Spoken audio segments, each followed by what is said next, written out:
어머님, 여기 서명만 하시면 돼요. 제가 재산 관리 다 해드릴게요. 서윤아, 내가 입은 그 샤넬 재킷 안감 처리가 틀렸어. 짝퉁이지? 무슨 소리예요, 어머님? 돈 많은 척했지만 쪼들렸구나. 그래서 노인들 돈을 노린 거야? 맞아요.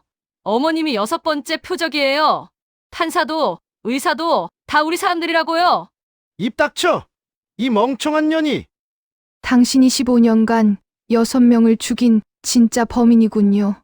증명할 수 있어? 경찰도 검사도 다 내 사람이야. 며느리에게 배신당한 69 침선장.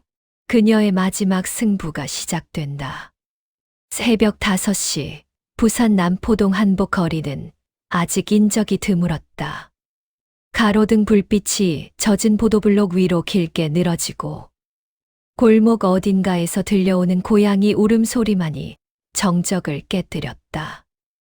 영희 한복 공방이라 적힌 낡은 간판 아래 2층 작업실에서는 여전히 불이 켜져 있었다. 한영희는 돋보기 너머로 바늘 끝을 응시했다. 69의 나이에도 손끝은 흐트러짐 없이 정확했다. 금박 작업은 한복 제작에서 가장 까다로운 공정이다. 0.1mm만 어긋나도 전체 균형이 무너진다. 35회를 이 일에 바쳤다. 부산시 무형문화재 침선장이라는 타이틀보다 그녀에게 더 소중한 건 매일 새벽 이 자리에 앉아 바늘을 드는 일상 그 자체였다. 작업대 한쪽에는 오래된 사진이 놓여 있었다. 남편 진수가 웃고 있는 사진. 10년 전 그가 떠난 뒤로 이 공방은 그녀의 전부가 되었다. 영희야, 넌 바느질할 때가 제일 예뻐. 문득 남편의 목소리가 귓전을 스쳤다. 한영희는 잠시 바늘을 멈추고 눈을 감았다. 창밖으로 동이 트기 시작했다. 광안리 바다 쪽에서 불어오는 바람이 창틀 사이로 스며들었다. 오전 10시 공방 문이 열리며 제자 셋이 들어왔다. 곧 결혼식을 앞둔 재벌가 신부의 혼례복 마감이 코앞이었다. 한영희는 제자들에게 섬세한 지시를 내리며 작업을 이끌었다. 한 땀, 한 땀. 시리천을 통과할 때마다 그녀의 숨결이 옷감에 스며드는 듯했다. 역시 한영희 선생님 솜씨는 다르세요. 오후에 방문한 단골 고객이 완성된 저고리를 들어 올리며 감탄했다.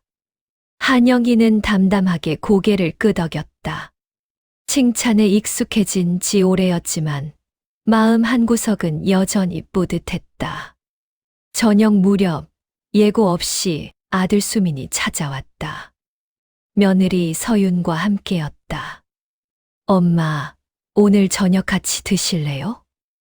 수민의 목소리는 여전히 다정했다. 외과 의사로 바쁜 아들이 이렇게 찾아오는 날이면 한영희는 괜히 마음이 놓였다.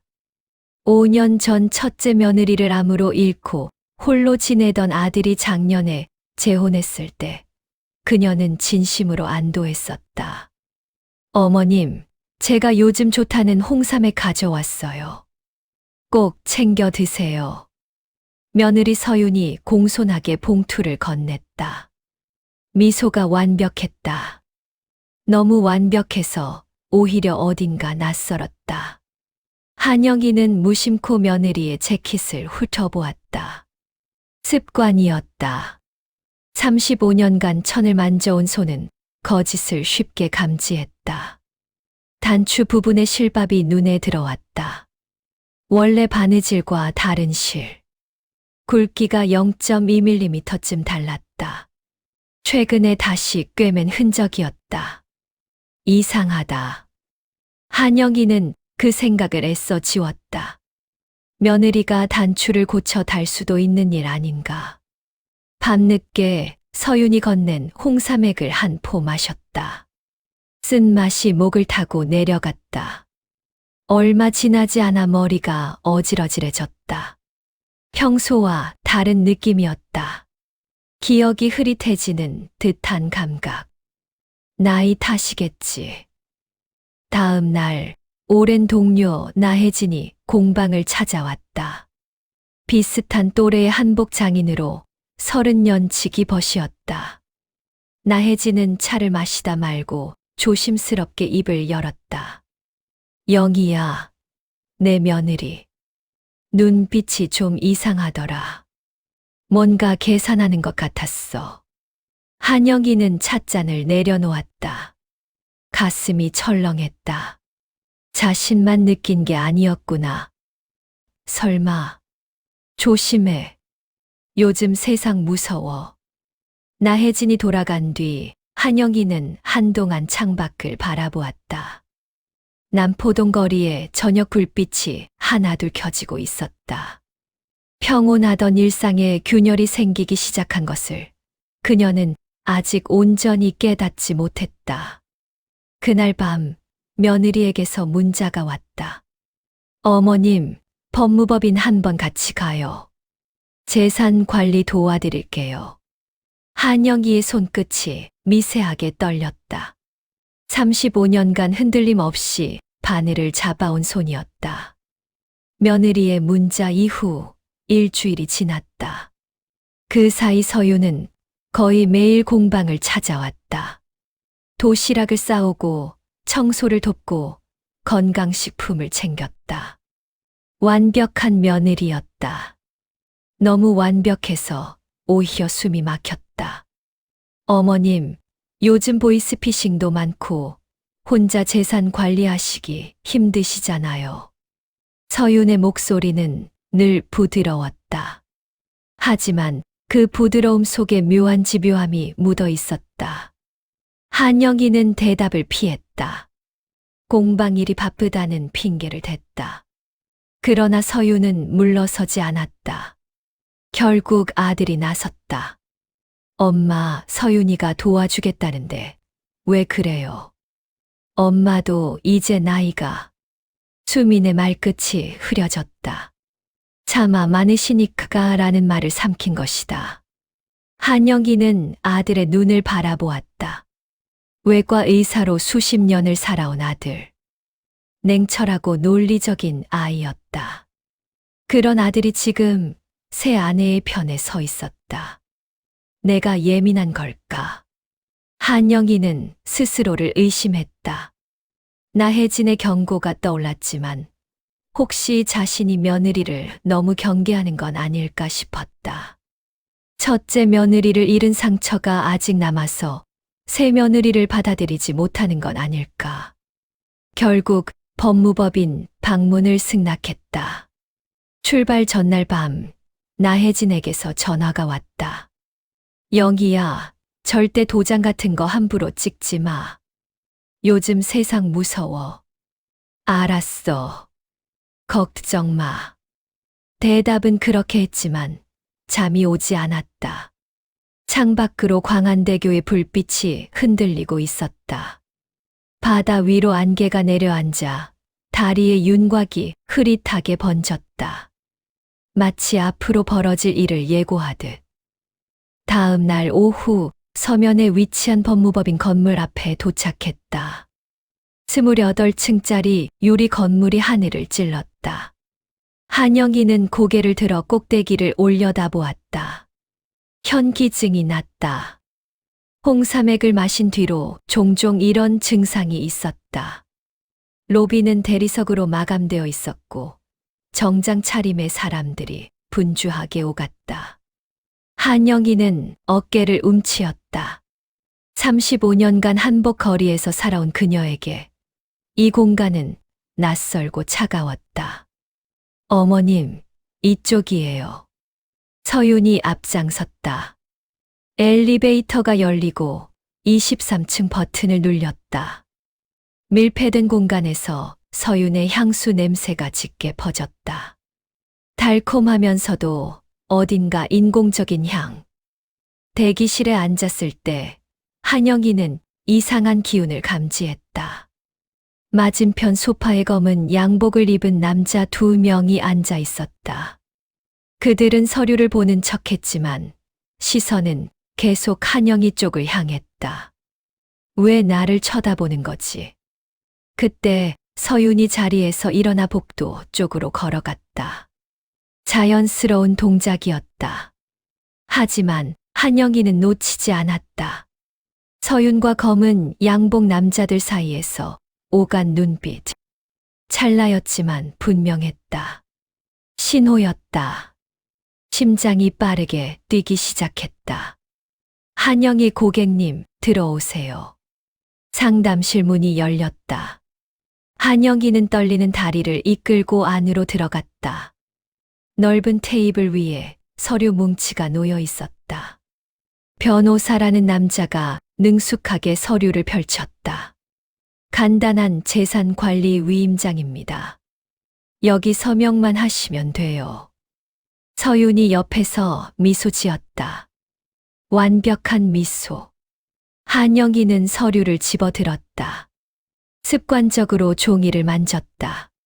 35년간 수천 가지 천을 만져온 손끝이었다. 비단의 결, 명주의 촉감, 모시의 까끌함. 그 손이 지금 종이의 진위를 감별하고 있었다. 이상하다. 종이가 너무 가벼웠다. 표면이 너무 매끄러웠다. 진짜 법률 서류는 특수 용지를 사용한다. 두께도 다르고 결도 다르다. 이건 그냥 일반 복사지였다. 이 종이 법률 서류 용지가 아닌데요. 한영희의 말에 방 안 공기가 얼어붙었다. 변호사의 눈이 흔들렸다. 서윤의 미소가 굳었다. 어머님, 무슨 말씀이세요? 그냥 서명하시면. 아니요. 한영희는 서류를 내려놓았다. 손이 떨렸지만 목소리는 단호했다. 그 순간 상담실 문이 열렸다. 젊은 여성 변호사가 들어왔다. 30대 후반쯤으로 보였다. 그녀는 테이블 위 서류를 슬쩍 보더니 얼굴이 창백해졌다. 잠깐만요. 이 서류는 서윤이 날카롭게 쏘아붙였다. 누구세요? 지금 상담 중인데요. 젊은 변호사는 대답 대신 메모지에 무언가를 급히 적어 한영희에게 건넸다. 지금 당장 나가세요. 서명하면 끝입니다. 한영희의 심장이 멎는 듯 했다. 젊은 변호사의 눈에 절박함이 서려 있었다. 그 눈빛이 나혜진의 경고와 겹쳤다. 화장실 좀. 한영희는 가방을 움켜쥐고 일어섰다. 서윤이 팔을 잡았다. 어머님, 잠깐만요. 서명만 하시고. 손 치워. 한영희의 목소리가 낮게 깔렸다. 35년간 제자들을 가르치며 다져진 위엄이 묻어났다. 서윤의 손이 멈칫했다. 그 틈을 타 한영희는 문을 열고 복도로 나섰다. 뒤에서 소란이 들렸다. 발소리가 따라왔다. 한영희는 뛰었다. 69의 나이가 무색하게 다리가 움직였다. 35년간 새벽부터 밤까지 공방에서 일하며 단련된 체력이었다. 비상구 표지판이 보였다. 계단을 내려갔다. 23층에서 1층까지 숨이 턱까지 찼지만 멈추지 않았다. 건물 밖으로 나왔을 때 마침 택시 한 대가 지나갔다. 한영희는 필사적으로 손을 흔들었다. 어디 가세요? 남포동이요. 빨리요. 택시가 출발했다. 뒤를 돌아보니 건물 입구에서 검은 양복 남자들이 두리번거리고 있었다. 한영희는 좌석에 몸을 묻었다. 심장이 터질 것 같았다. 손이 떨렸다. 눈물이 났다. 떨리는 손으로 휴대폰을 꺼냈다. 나혜진의 번호를 눌렀다. 혜진아. 목소리가 갈라졌다. 영희야. 왜 그래? 무슨 일이야? 큰일 났어. 나 지금 내 집으로 갈게. 전화를 끊고 한영이는 창밖을 바라보았다. 부산의 거리가 스쳐 지나갔다. 익숙한 풍경이 낯설게 느껴졌다. 35년간 쌓아온 평온한 일상이 단 하루 만에 무너지고 있었다. 내가 뭘 잘못한 걸까? 택시 창에 비친 자신의 얼굴이 늙어 보였다. 주름 사이로 눈물 자국이 번져 있었다. 나혜진의 집은 해운대 뒷골목에 있었다. 30년 된 빌라 2층. 낡은 계단을 오를 때마다 삐걱거리는 소리가 났다. 한영이는 그 소리조차 두려웠다. 누군가 쫓아오는 것 같았다. 들어와. 어서. 나혜진이 문을 열었다. 한영이는 현관을 넘자마자 그 자리에 주저앉았다. 다리에 힘이 풀렸다. 눈물이 터져 나왔다. 말을 하려 해도 목이 막혀 소리가 나오지 않았다. 울어. 실컷 울어. 나혜진이 등을 쓸어주었다. 창밖으로 해운대 바다가 보였다. 저녁 노을이 수평선을 붉게 물들이고 있었다. 아름다운 풍경이었지만 한영기의 눈에는 아무것도 들어오지 않았다. 그날 밤부터 지옥이 시작되었다. 휴대폰이 쉴 새 없이 울렸다. 며느리 서윤에게서 온 문자였다. 어머님 어디 계세요? 걱정돼서 잠이 안 와요. 요즘 깜빡깜빡 하시는 거 병원 가보셔야 해요. 치매 검사 예약해뒀어요. 한영이는 휴대폰을 내려놓았다. 손이 떨렸다. 치매. 그 단어가 가슴에 모처럼 박혔다. 자신이 정말 이상해진 걸까? 홍삼액을 마신 뒤로 어지러움이 있긴 했다. 기억이 흐릿해지는 느낌도. 하지만 그건 설마 그 홍삼액에 뭔가. 생각이 거기까지 미치자 등골이 서늘해졌다. 다음 날 아침 아들 수민에게서 전화가 왔다. 엄마, 도대체 왜 그러세요? 서윤이가 밤새 울면서 연락했어요. 수민아, 엄마 말 좀 들어봐. 서윤이가. 엄마, 요즘 정말 이상하신 것 아니에요. 아들의 목소리가 차가웠다. 한영이는 말문이 막혔다. 35년간 키운 아들이었다. 새벽마다 도시락을 싸주고 의대 등록금을 마련하느라 밤잠을 설쳤다. 그 아들이 지금 자신을 믿지 않고 있었다. 수민아, 엄마, 일단 집에 오세요. 서윤이가 병원 예약해뒀대요. 전화가 끊겼다. 한영이는 한동안 휴대폰을 쥔 채 멍하니 앉아 있었다. 온몸이 굳어버린 것 같았다. 심장이 뚝 하고 떨어지는 느낌이었다. 내 아들마저. 나혜진이 차를 내왔다. 따뜻한 보리차였다. 한영이는 찻잔을 감싸 쥐었지만 온기가 느껴지지 않았다. 영희야, 경찰에 신고해야 하는 거 아니야? 증거가 없어. 내가 뭘 증명할 수 있겠어. 늙은이가 며느리를 의심한다고 하면 누가 믿어주겠어. 목소리가 스스로도 낯설게 들렸다. 체념 섞인 한숨이었다. 그날 오후 더 충격적인 소식이 들려왔다. 며느리가 경찰에 실종 신고를 했다는 것이다. 시어머니가 치매 증상으로 가출하셨습니다. 남포동 한복 거리에 소문이 퍼졌다. 35년간 쌓아온 명성이 하루아침에 무너지고 있었다. 한영희 선생님이 치매 걸렸대. 며느리가 불쌍하다더라. 늙으면 다 저렇게 되나 봐. 한영희는 창문 너머로 거리를 내다보았다. 비가 내리고 있었다. 빗줄기가 유리창을 타고 흘러내렸다. 마치 눈물처럼. 사흘째 되던 날 저녁, 나혜진의 집 초인종이 울렸다. 누구세요? 나혜진이 경계하며 물었다. 인터폰 화면에 젊은 여성이 보였다. 법무법인에서 메모를 건넸던 그 변호사였다. 송지우입니다. 한영희 선생님께 드릴 말씀이 있어요. 문이 열렸다. 송지우는 검은 코트를 입고 있었다. 손에는 두꺼운 서류 가방이 들려 있었다. 그녀의 눈가에는 어두운 그림자가 드리워져 있었다. 며칠을 밤새운 사람의 얼굴이었다. 선생님, 그날 무사히 빠져나오셨군요. 송지우가 소파에 앉으며 말했다. 한영희는 고개를 끄덕였다. 감사하다는 말이 목까지 차올랐지만 나오지 않았다. 왜 저를 도와주셨어요?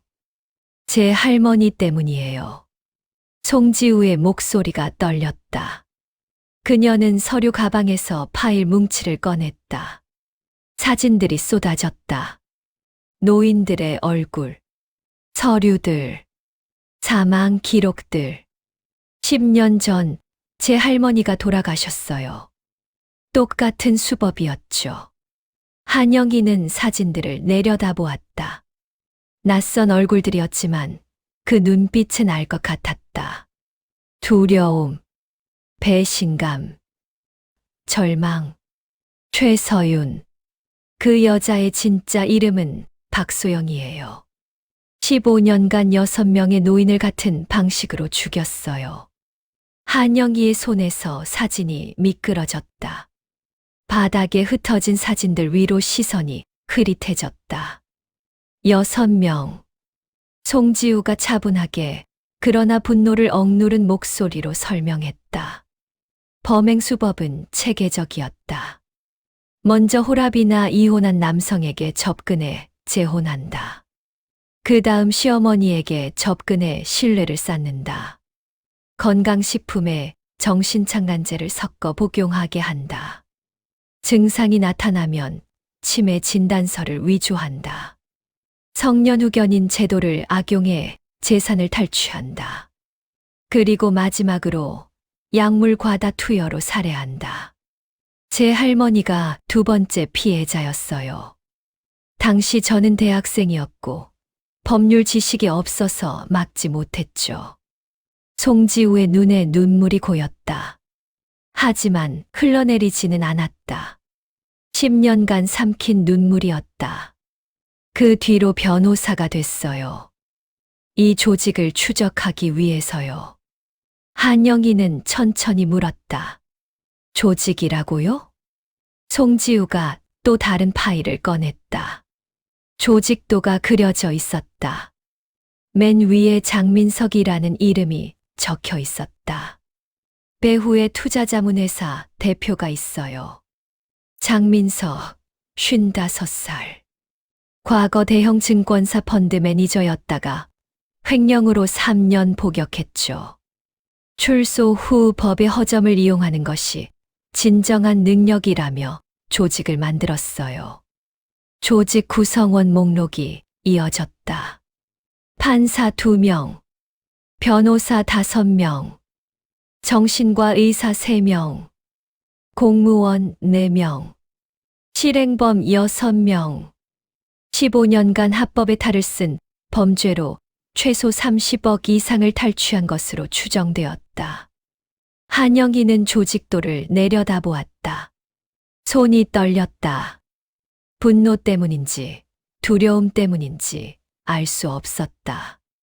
그때 현관 초인종이 다시 울렸다. 나혜진이 긴장한 표정으로 인터폰을 확인했다. 금융감독원 특별조사관 오태성입니다. 송지우가 고개를 끄덕였다.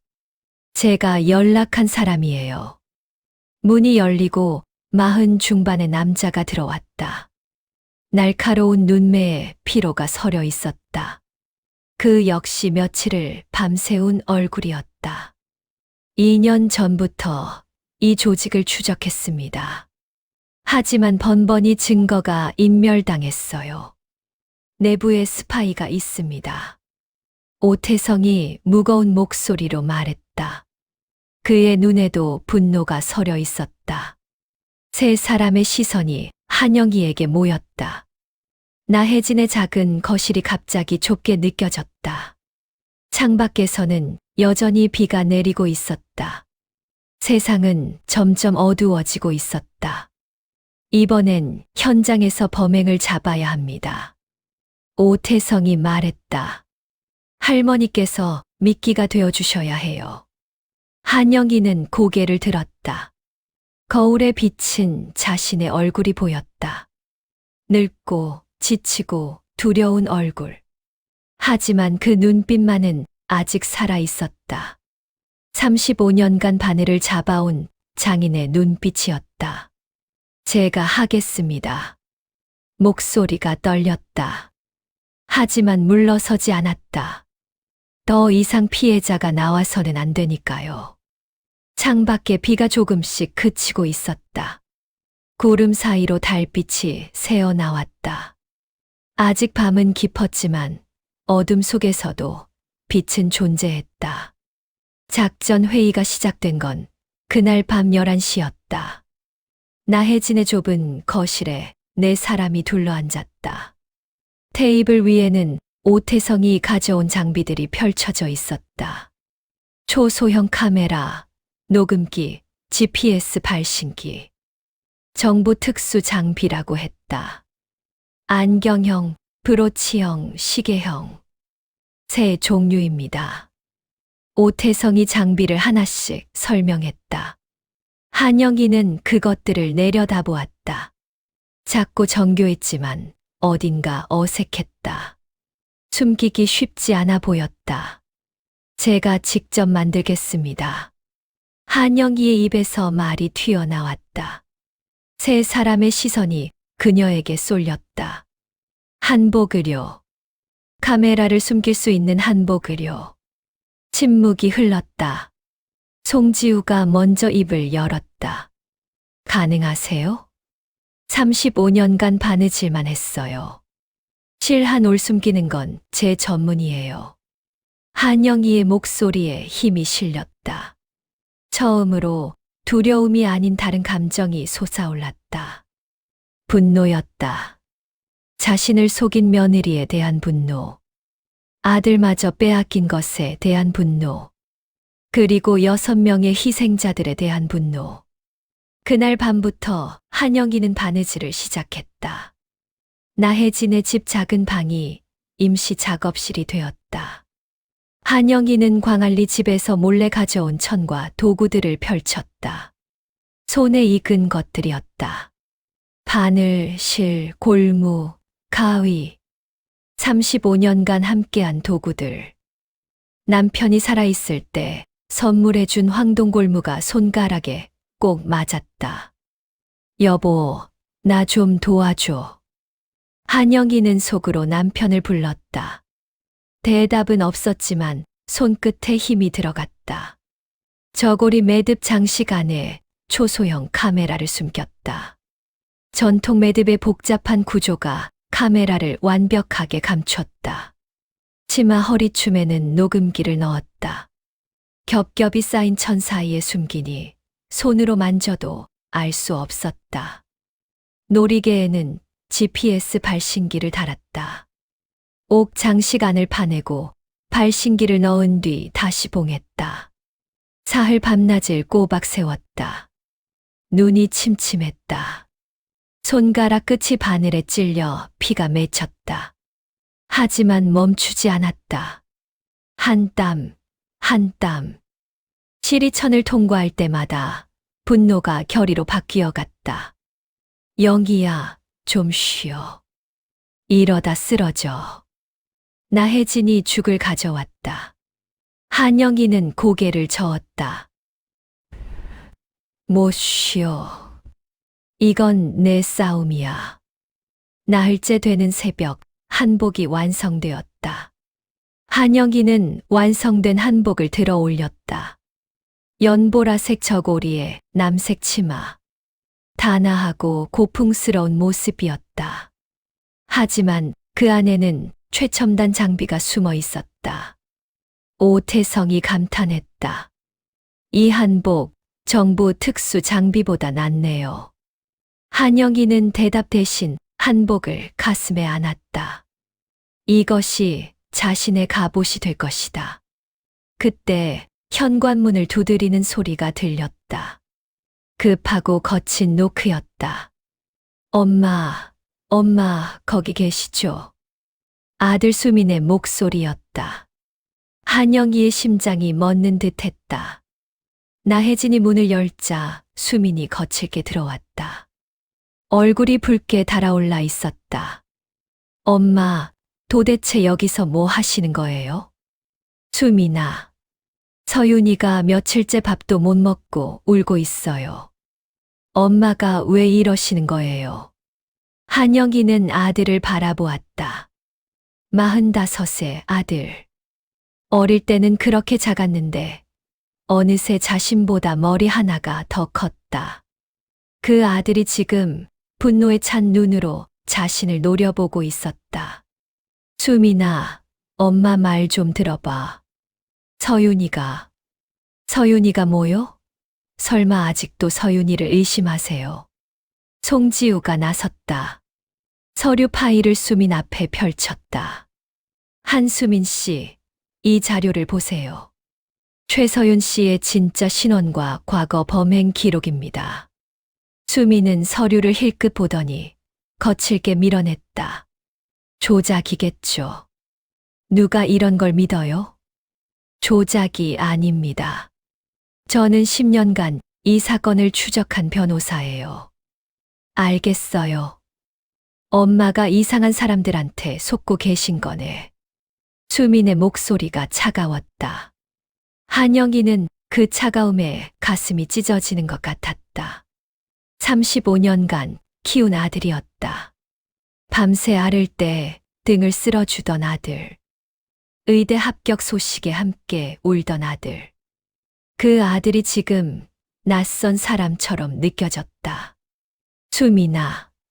한영이가 아들의 손을 잡았다. 떨리는 목소리였다.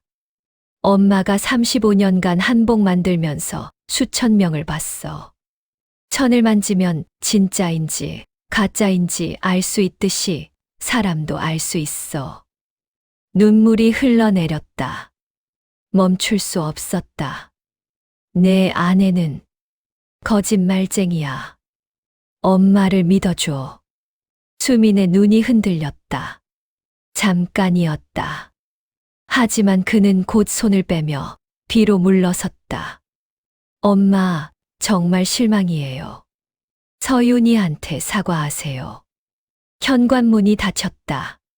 쾅 하는 소리가 가슴을 때렸다. 한영이는 그 자리에 주저앉았다. 울음조차 터지지 않았다. 속은 이미 다 부서진 뒤였다. 그 뒤로 상황은 더 악화되었다. 남포동 한복 거리에 소문이 퍼졌다. 며느리 서윤이 상인들에게 뿌린 이야기였다. 시어머니가 치매에 걸려 며느리를 도둑으로 몬다는 내용이었다. 공방에는 악성 리뷰가 쏟아졌다. 사장이 정신이 이상함. 주문하면 안 됨. 치매 걸린 사람한테 한복 맡기지 마세요. 35년간 쌓아온 명성이 무너지고 있었다. 단골 고객들이 하나둘 예약을 취소했다. 한영이는 휴대폰 화면을 바라보며 손을 떨었다. 내가 뭘 잘못한 거지? 왜 이렇게 되는 거지? 그리고 그날 저녁 나혜진의 집 우편함에 편지 한 통이 들어 있었다. 조용히 넘기면 다치지 않을 것. 협박 편지였다. 송지우의 로펌에도 압력이 들어왔다. 송지우를 해고하라는 요구였다. 오태성은 금융감독원 상부에서 조사 중단 명령을 받았다. 내부에 스파이가 있어요. 금융감독원에도. 오태성의 목소리가 무거웠다. 사면이 막혀 있었다. 도망칠 곳도 기댈 곳도 없었다. 한영이는 창밖을 바라보았다. 밤하늘에 구름이 낮게 깔려 있었다. 별 하나 보이지 않았다. 어둠뿐이었다. 포기할까? 그 생각이 스쳐 지나갔다. 모든 걸 내려놓고 그냥 사라져버릴까? 어차피 아들도 자신을 믿지 않는다. 세상도 자신을 믿지 않는다. 홀로 싸워봤자 뭐가 달라지겠는가? 그때 나혜진이 다가왔다. 늙고 주름진 손이 한영희의 손을 감쌌다. 영희야. 응. 우리가 20대 때 처음 한복 배우던 거 기억나? 한영희는 고개를 들었다. 나혜진의 눈에 눈물이 고여 있었다. 바늘에 찔려서 피 흘리면서도 포기 안 했잖아. 한 땀 한 땀 끝까지 했잖아. 영희야, 지금도 똑같아. 한 땀만 더 하면 돼. 한 땀만 더. 한영희의 눈에서 눈물이 흘러내렸다. 이번엔 슬픔이 아니었다. 따뜻함이었다. 오태성이 입을 열었다. 이제 선택지가 없습니다. 정면 승부밖에요. 송지우가 덧붙였다. 생중계를 하죠. 전 국민이 보면 증거인멸을 못해요. 한영희는 일어섰다. 완성된 한복을 들어 올렸다. 연보라색 저고리가 창문 틈새로 새어 들어온 달빛에 은은하게 빛났다. 어느새 구름이 걷히고 있었다. 서윤이한테 전화할게요. 한영희는 휴대폰을 들었다. 손이 떨렸지만 목소리는 단단했다. 서윤아, 엄마가 졌어. 이제 모든 걸 넘길게. 만나자. 전화 너머로 잠시 침묵이 흘렀다. 그리고 서윤의 목소리가 들려왔다. 달콤하고 차갑고 계산적인 목소리. 어머님, 현명한 선택이세요. 전화가 끊겼다. 한영희는 한복을 가슴에 안았다. 이 한복이 제 갑옷이에요. 창밖으로 광안대교의 불빛이 보였다. 내일이면 모든 것이 결정될 것이다. 약속한 날, 광안리 집에 아침 햇살이 쏟아졌다. 바다 위로 물 한 개가 피어올랐다. 평화로운 풍경이었다.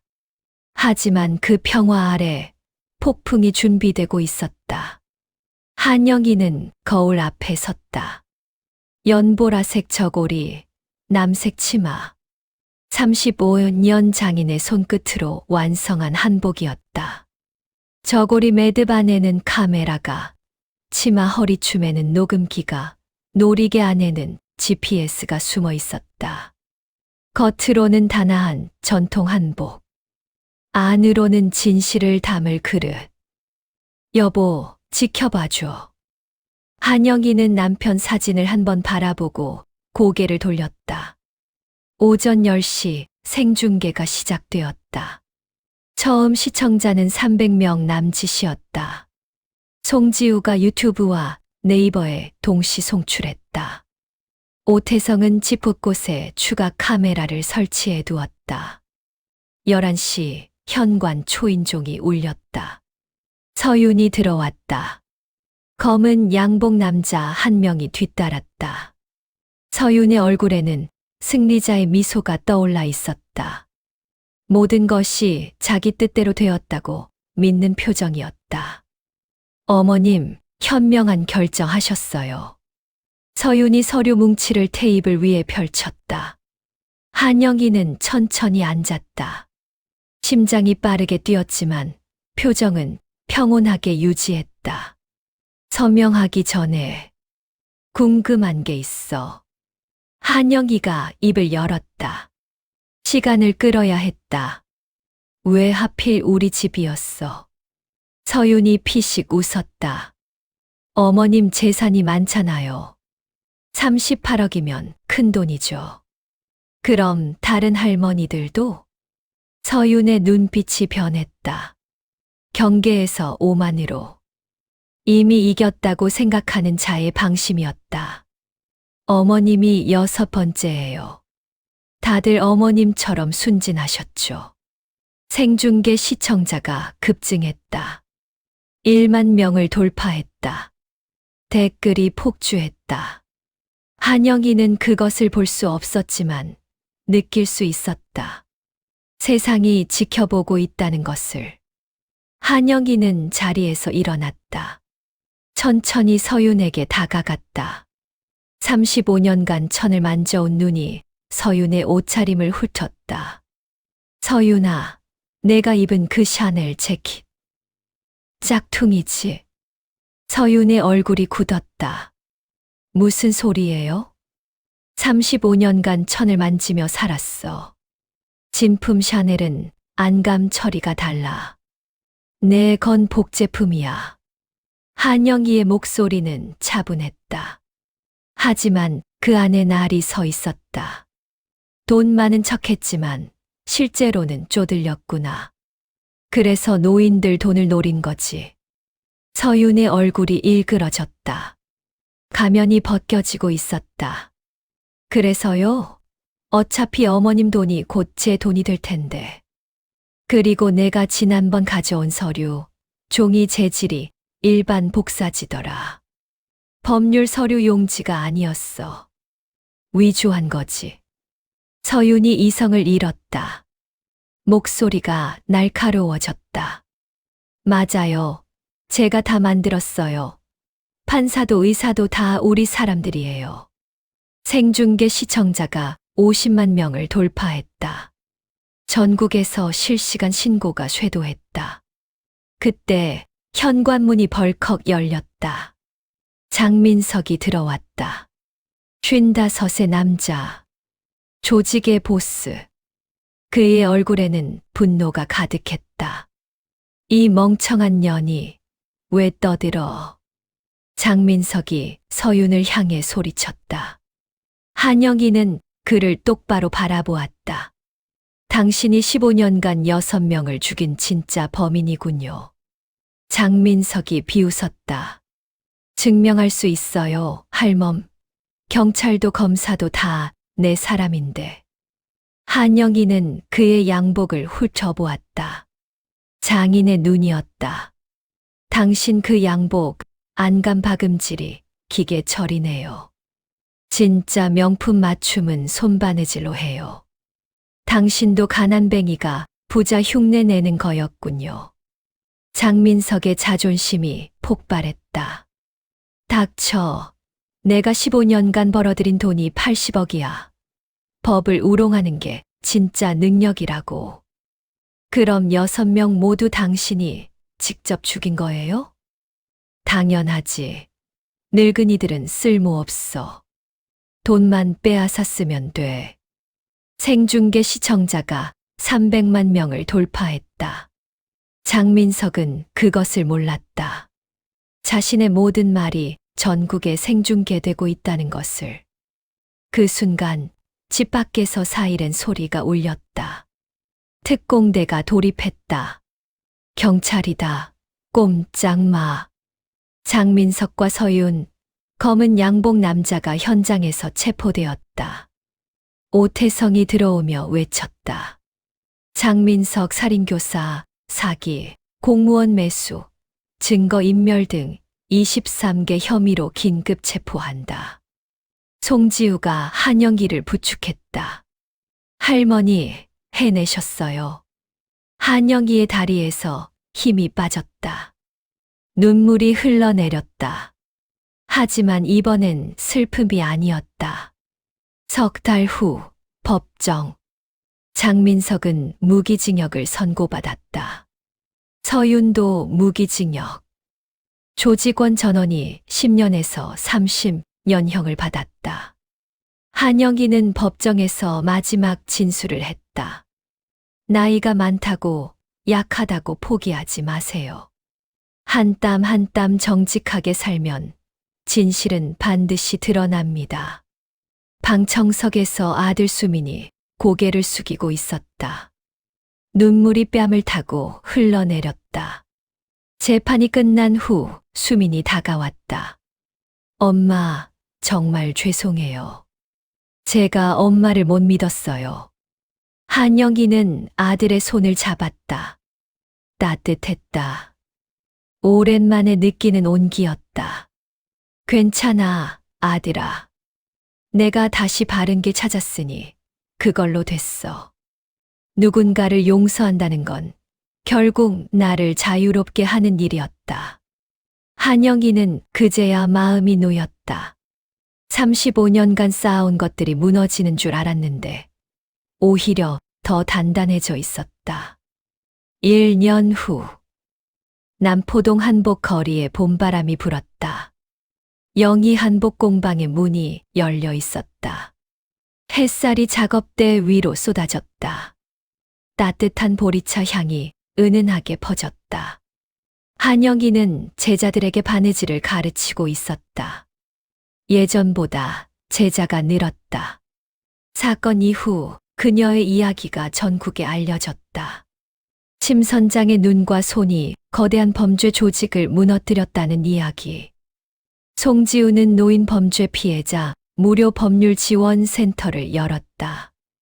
오태성은 금융감독원 고령자 금융범죄 전담팀장으로 승진했다. 이 사건을 계기로 성년후견제도 악용방지법이 국회를 통과했다. 한영이는 창밖을 바라보았다. 광안대교가 햇빛에 반짝이고 있었다. 남편과 함께 걷던 해변이 떠올랐다. 여보, 나 잘했지? 제자 중 한 명이 물었다. 선생님, 바느질에서 제일 중요한 게 뭐예요?